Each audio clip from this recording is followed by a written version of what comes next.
সুপ্ৰভাত সুমন আৰম্ভ কৰিছোঁ এটা নতুন শিতান দিনটোৰ বৈশিষ্ট্যৰে ভৰা এই শিতানটিলৈ আপোনাক স্বাগতম জনাইছোঁ।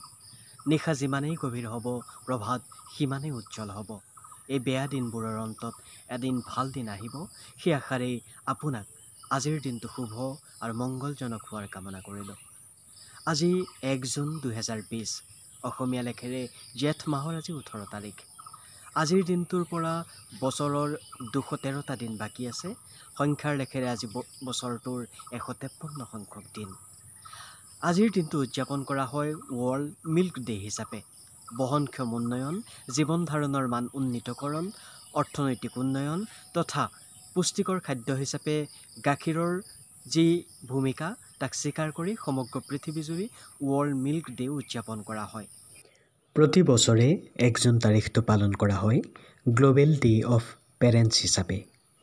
ৰাষ্ট্ৰসংঘৰ সাধাৰণ সভাই 2012 চনত গ্ৰহণ কৰা এটা প্ৰস্তাৱৰ জৰিয়তে সন্তানৰ প্ৰতি পিতৃ মাতৃৰ অমূল্য সমৰ্থন, ত্যাগ আৰু দায়বদ্ধতাৰ প্ৰতি সন্মান জনাই এই দিৱস পালন কৰি আহিছে।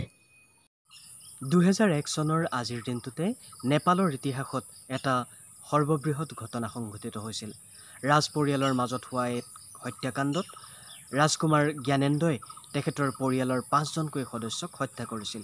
পিতৃ মাতৃকে ধৰি 2001 চনৰ আজিৰ দিনটোতে ৰজা জ্ঞানেন্দ্ৰই তেখেতৰ পৰিয়ালৰ 5গৰাকী লোকক নৃশংসভাৱে গুলীয়াই হত্যা কৰে। আজি টিউনিছিয়াৰ বিজয় দিৱস। প্ৰখ্যাত ভাৰতীয় অভিনেত্ৰী নাৰ্গিছ দত্তৰ আজি উপজা দিন।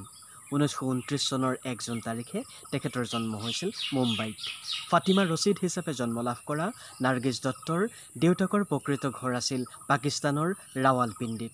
আৱাৰা, বৰছাত, মাদাৰ ইণ্ডিয়া আদি বিখ্যাত চলচ্চিত্ৰৰ অভিনেত্ৰী ফাতিমা ৰছিদে মাদাৰ ইণ্ডিয়াত কৰা অভিনয়ৰ বাবে পোনপ্ৰথমবাৰৰ বাবে ফিল্মফেয়াৰ এৱাৰ্ড লাভ কৰিবলৈ সক্ষম হৈছিল।